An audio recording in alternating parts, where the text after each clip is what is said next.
Welcome back. सबसे पहले आपको बताएं कि वजीर आजम शहबाज शरीफ का आजाद कश्मीर में एहतजाज का नोटिस, नाखुशगवार वाकयात की शफाफ तहकीकात का हुक्म। शहबाज शरीफ की हिदायत पर मुज़ाकराती कमेटी मुजफ्फराबाद पहुंच गई। सीनियर तरीन हुकूमती शख्सियात कमेटी में शामिल हैं राना सनाउल्ला, सरदार यूसुफ, एहसन इकबाल, मसूद खान और कमर जमान कायरा इस कमेटी का हिस्सा हैं। जबकि आपको इस हवाले से बताते चले कि वज़ीर आज़म शहबाज शरीफ की शहरियों से पुरअमन रहने की अपील। कहा, पुरअमन एहतजाज हर शहरी का आईनी और जमहूरी हक है। मुज़ाकराती कमेटी मसाइल का हल निकाले। कश्मीरी भाइयों के मसाइल हल करने के लिए हर वक्त तैयार हैं। सिक्योरिटी इदारे मुजाहिरीन के साथ तहम्मुल का मुजाहरा करें। एक्शन कमेटी हुकूमती मुज़ाकराती कमेटी से ताउन करे।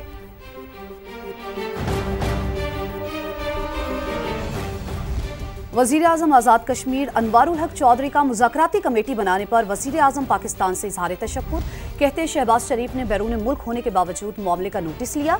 बताया कि एक्शन कमेटी के काफ़ी मुतालबात पहले ही मान लिए गए हैं। जो चंद निकात रह गए हैं उस तशनीगी को भी दूर कर लिया जाएगा। मैं इंतहाई शुक्रगुजार हूँ जनाब वज़ीर आज़म पाकिस्तान मियाँ शहबाज शरीफ साहब का कि जिनकी हदायत पर मोअज़्ज़ज़ वफाकी वज़रा, साबिक़ वज़ीर आज़म, साबिक़ सदर, इन इंतहाई बाइज़्ज़त हस्तियों पर मुश्तमिल एक वफ़द जो है वज़ीर आज़म पाकिस्तान की हदायत पर मुज़फ़्फ़राबाद जा रहा है, जो कि अवामी एक्शन कमेटी के ज़िम्मेदारान से वो मुज़ाकराती अमल जो कि चंद दिन पहले तातुल का शिकार हुआ था उसको बहाल करने के लिए। और मैं ये समझता हूँ कि जो इससे कबल दो हमारे मोअज़्ज़ज़ वफाकी वज़रा वहाँ तशरीफ़ ले गए तो उस वक्त जो एक्शन कमेटी के दोस्त थे उनका इजहार ये था कि बहुत सारे मामला तय हो चुके हैं और चांद एक रह गए हैं। मुज़ाकराती अमल में जो मुतालबात रह गए थे जिनमें तशनीगी थी उस तशनीगी को दूर किया जाए। और मैं उम्मीद करता हूँ कि जो अवामी एक्शन कमेटी के दोस्त हैं वो भी पूरी फराखी कल्ब के साथ इस तातुल को दूर करेंगे ताकि आज़ाद कश्मीर में जो चंद दिनों में अमूमी तौर पर जो शदीद बेचैनी और अस्तराब अवाम में पाया जाता है उसका कला कमा हो सके।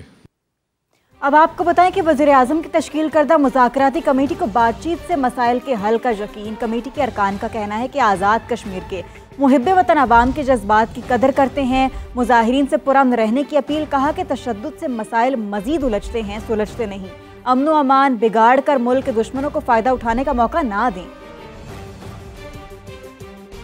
आज जम्मू कश्मीर के अवाम मुहिब्बे वतन है, उनके जो जज्बात हैं हम उनकी कदर करते हैं और उनको ये यकीन दिलाते हैं कि कोई ऐसा कदम कि जो हुकूमत के बस में है जिससे कि उनकी मुश्किलात को दूर किया जा सके उसमें कोई कमी नहीं होगी। लेकिन इस मौके पर उन्हें ज़रूर इस बात से भी आगाह और चौकन्ना रहना चाहिए कि कोई ऐसी सूरत हाल हम ना बनाएं कि जिससे पाकिस्तान के मुखालफिन उस सूरत हाल का फ़ायदा उठा सकें। तशद्दुद जो है उससे मामलात उलझते हैं, सुलझते नहीं।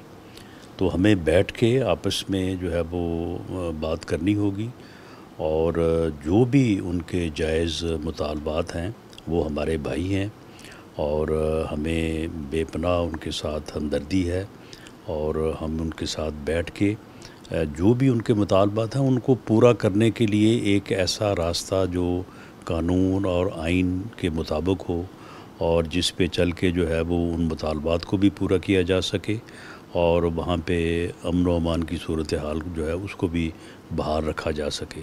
मकसद और मिशन वही है कि एहतजाज और इससे कोई मिलना ही नहीं है और आखिर में बैठ कर मसाइल हल होते हैं। तो हम पहले भी एक अच्छे जज्बा लेकर वही गए और इतनी लंबी मुज़ाकरात किए और अब फिर जो इतनी लंबी और छोड़ी और इतनी बड़ी वफद जा रहे तो उसका मेन मकसद ये कि उनके जो जायज़ डिमांड्स हैं उनको हल किया जाए। आज़ाद कश्मीर की सूरत हाल पर गहरी तशवीश और अफसोस है। पुरअमन एहतजाज हर शहरी का आईनी हक है। वफाकी वजीर और सदर IPP अब्दुल अलीम खान का एक्स पर पैगाम। कहा कि पुरतशद्दुद कार्रवाइयाँ बाइसे तशवीश हैं। अदम बर्दाश्त और तशद्दुद मसले का हल नहीं, मुज़ाकरात के जरिए मसाइल का हल निकाला जा सकता है। पूरी कौम कश्मीरी बहन भाइयों के जायज़ मुतालबात के लिए हम आवाज़ है।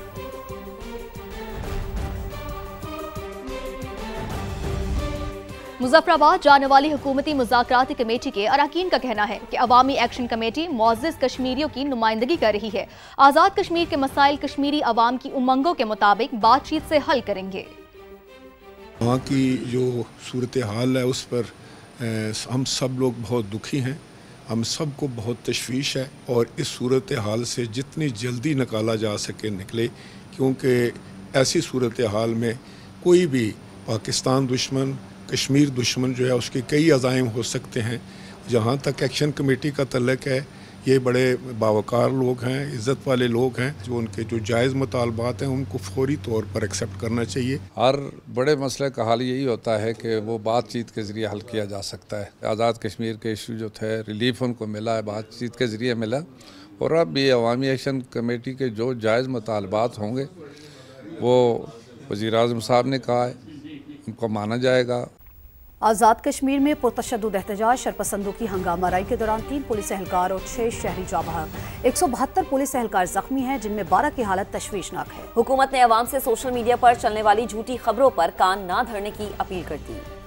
आज़ाद कश्मीर के मुख्तलिफ इलाकों में एहतजाज, मुजफ्फराबाद, मीरपुर और रावलाकोट समेत कई अजला में हंगामे। शरपसंद अनासिर के पुलिस पर हमले, एहलकारों से असलहा छीन लिया। पुरतशद्दुद एहतजाज और मुजाहिरों से वादी में मामूलात जिंदगी बुरी तरह मुतासिर। हुकूमत की आवाम से सोशल मीडिया पर चलने वाली झूठी खबरों पर कान ना धरने की अपील। कहा, झूठी खबरें मखसूस एजेंडे के तहत सोशल मीडिया पर फैलाई जा रही हैं। धेरकोट में शहीद होने वाले कांस्टेबल खुर्शीद और कांस्टेबल जमील का ताल्लुक बाग से है। शहीद कांस्टेबल ताहिर रफी का ताल्लुक मुजफ्फराबाद से है। शहीद और जख्मी पुलिस एहलकारों के अहल खाना ने कातलों को सख्त सजाएं देने का मुतालबा किया है। आज़ाद कश्मीर में मुजाहिरीन के हाथों जख्मी पुलिस एहलकार कहते हैं कि शरपसंद मुसल्लह थे, पहाड़ों पर चढ़कर नीचे एहलकारों पर गोलियां बरसाईं, कील लगे डंडों से मुलाजमीन पर बेदर्दी से तशद्दुद किया।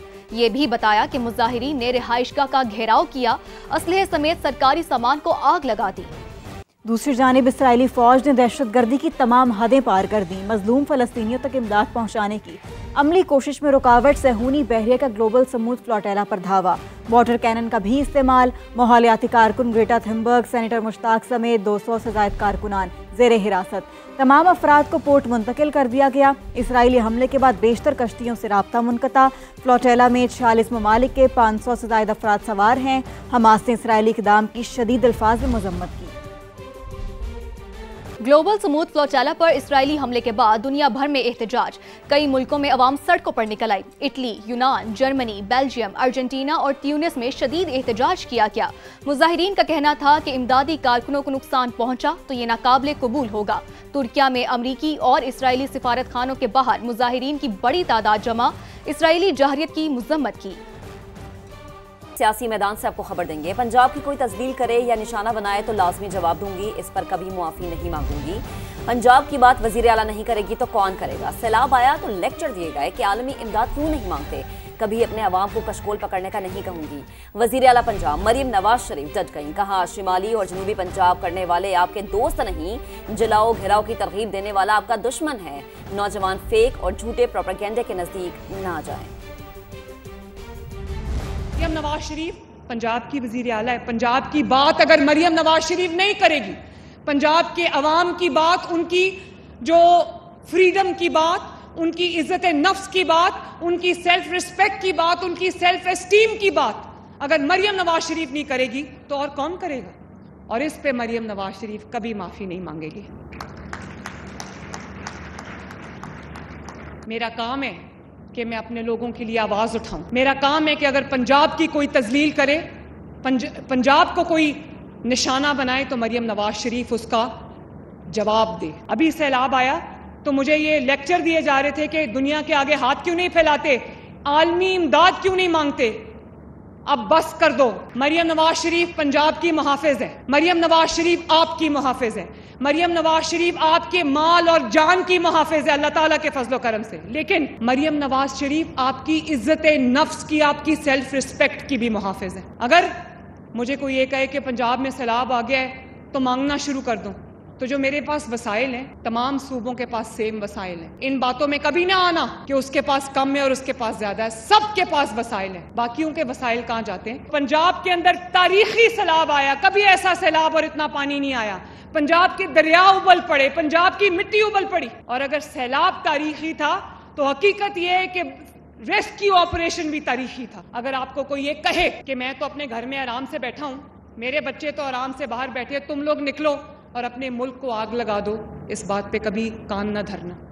कोई ये कह दे कि आपके जो मुहाफिज हैं वर्दी के अंदर, उनके सर तोड़ दो, उनको कीलों वाले डंडे मारो, उनकी आंखें फोड़ दो, तो इस बात में कभी कान न धरना। कोई ये कह दे कि यह आपका मेट्रो बस है जिसमें गरीब लोग दिन रात सफर करते हैं, इसको जला दो, तो इस बात पे कभी कान न धरना। कोई ये कह दे कि गरेबान से पकड़कर उसको घसीटो, तो इस बात पे कभी कान न धरना। आज देखो उन बच्चों को जिनको 9 मई को कहा कि अपने मुल्क पे हमला कर दो, वो बेचारे बातों में आ गए, अपने मुल्क पे हमला कर दिया, और आज देखो अपने बच्चे बाहर बैठे हैं और वो बच्चे जो हैं वो जेलों में रुल रहे हैं। और ये बयानियां नैरेटिव, अगर नैरेटिव जो है वो परफॉर्मेंस पीछे रह जाए, नैरेटिव आगे चला जाए, तो मुल्क के साथ वो होता है जो 2018 से लेकर 2022 तक हुआ है।